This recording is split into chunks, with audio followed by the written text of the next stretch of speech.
The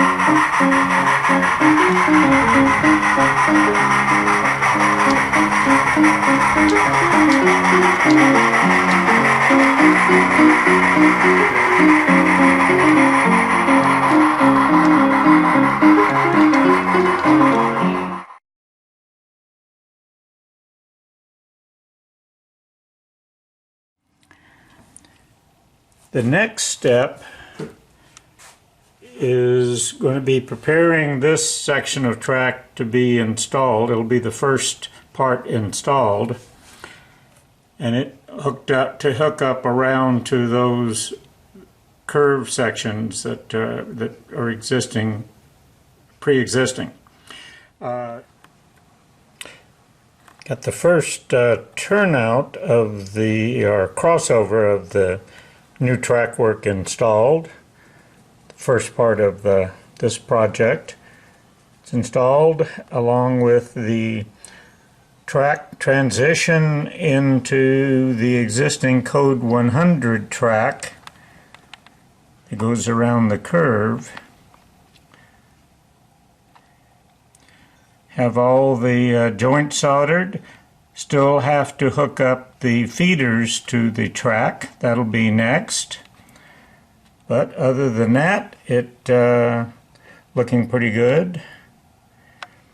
The insulated rail joiners are in place on both tracks. That's good.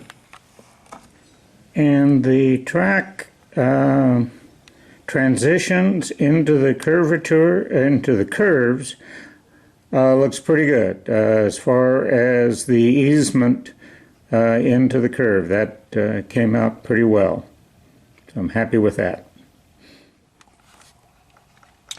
Okay, the feeder wires have been soldered in place on both rails of both tracks in this area.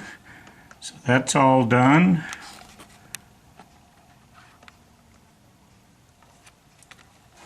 The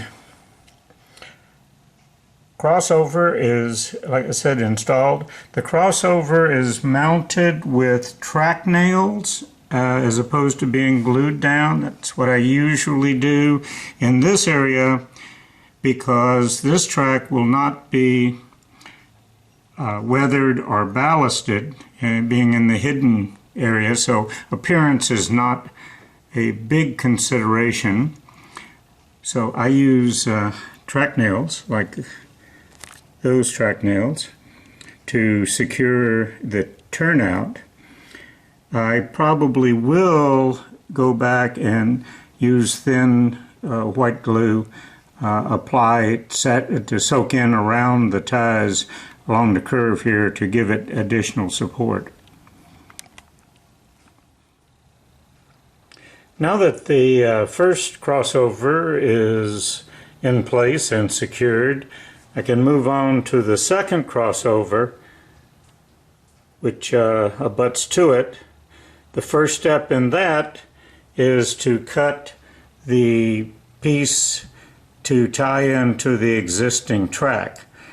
That consists of the code 83, a short piece of code 83 flextrack, and then a custom cut piece of code 100 to tie into the existing track. And those two pieces, after they've been cut, are now soldered together using the transition rail joiners. So now that that's done, we can proceed with the installation of the second turnout. Okay, the second turnout is now installed and secured in place with the track nails. So that is there, and it leads to the previously installed turnout or crossover, and the transition into the existing track is all complete. So it is now time to work on the next crossover, which goes in this area. Okay, now the third turnout is installed. There it is, and secured down with track nails. So now we've got 1, 2, 3 crossovers all installed, and again I have put in the little filler piece as required and the insulated joiners that filler piece is installed, and up here we have the insulated joiners for the reverse loop.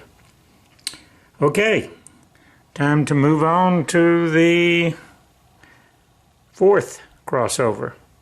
Okay, we're now ready for the last crossover of the track work here, the fourth crossover, and it's by far the simplest to install because it doesn't have to be aligned or fitted to any other pre-existing track.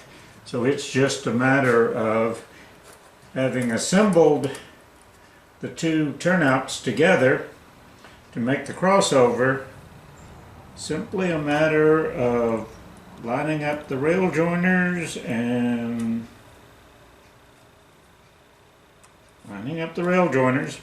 sliding it into place. It will now be just lined up on the track center lines, and it'll be tacked down, and that will finish this part of the track work. Okay, we now have all of the turnouts installed in this area. So pan up a little bit and show the entire area. Total of 8 turnouts forming, actually 9 turnouts forming 4 crossovers and 1 siding turnout. So that's all done and in place and secured down. The next step is to locate and install the feeders to the track in this area, tied to the bus wires below. And then after that we'll launch into assembling and installing the switch machines. So that'll be the next big project.